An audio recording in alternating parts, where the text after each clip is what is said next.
சென்னை நீலாங்கரையில் திமுக வழக்கறிஞர் பிரிவு செயலாளர் என்ஆர் இளங்கோ இல்ல திருமண விழாவில் முதலமைச்சர் M.K. ஸ்டாலின் உரையாற்றி வருகிறார். அந்த காட்சிகளை தற்போது பார்க்கலாம்.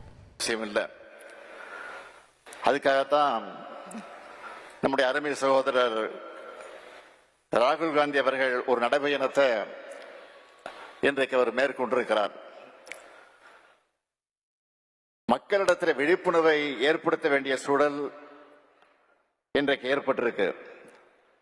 2 நாளைக்கு முன்னாடி கூட நான் பீகார் சென்று வாக்காளர் உரிமை பயணம்னு சகோதரர் ராகுல் காந்தி நடத்தி கொண்டு அந்த விழிப்புணர்வு பயணத்தில் நான் பங்கேற்றேன் என்பது உங்களுக்கு எல்லாம் நன்றாக தெரியும்.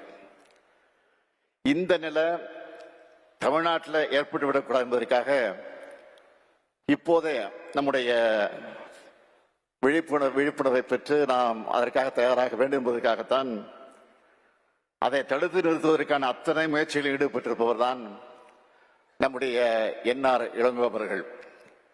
அதுக்காக இந்த நேரத்தில் நான் தலைமை கழகத்தின் சார்பில் நான் மனதார அவரை பாராட்ட வாழ்த்த கடமைப்பட்டிருக்கிறேன்.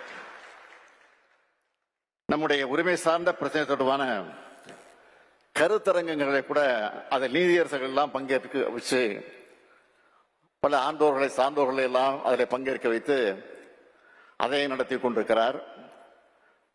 நாட்டினுடைய அரசியலமைப்பு சட்டத்தை பாதுகாக்கிறதுல நம்ம என்ஆர் இளங்கோ அவர்கள் எவ்வளவு உறுதியோடு இருக்காருன்னு நான் சொல்லணும்னா, இங்கே நான் மணமக்களுக்கு மாலைகளை மாற்றுவதற்காகவும் மாங்கலத்தை எடுத்து கொடுக்கக்கூடிய அந்த தாம்பால தட்டு கொடுப்பாங்கல்ல, அந்த தட்டில் அவர் என்ன வச்சிருந்தாருன்னா, தலைவர் எழுதின திருக்குறள் உரை, அரசியலமைப்பு சட்டம், அதை வச்சுதான் அந்த மாங்கல்யத்தையும் மாலையும் வச்சு தட்டை காமிச்சார்.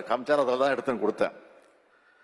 இப்படிப்பட்ட என்ஆர் இளங்கோ இல்ல திருமணத்தில், அதுவும் சுயமரியாதை உணர்வோடு நடைபெறக்கூடிய திருமணத்தில் நானும் உங்களோடு சேர்ந்து கலந்து கொண்டு வாழ்த்துவதில் பெருமைப்படுகிறேன்.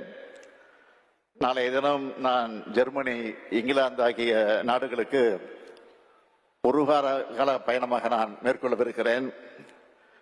நம்ம திராவிட மாடல் ஆட்சி பொறுப்பேற்றதற்கு பிறகு தமிழ்நாட்டுக்கு இதுவரை சுமார் 10 லட்சம் கோடி ரூபாய் மதிப்பிலான தொழில்களை நாம் ஈர்த்திருக்கிறோம். இதுக்கான என்னுடைய வெளிநாட்டு பயணங்களின் போது முதலீட்டாளர்களும் தொழில் நிறுவனங்களும் தமிழ்நாட்டில் முதலீடு செய்ய மனப்பூர்வமாக ஆர்வம் காட்டுவதை நான் பார்த்துக் கொண்டிருக்கிறேன். நலம் காக்கும் ஸ்டாலின், உங்கள் குடும்பத்தின் நலன் அரசின் பொறுப்பு.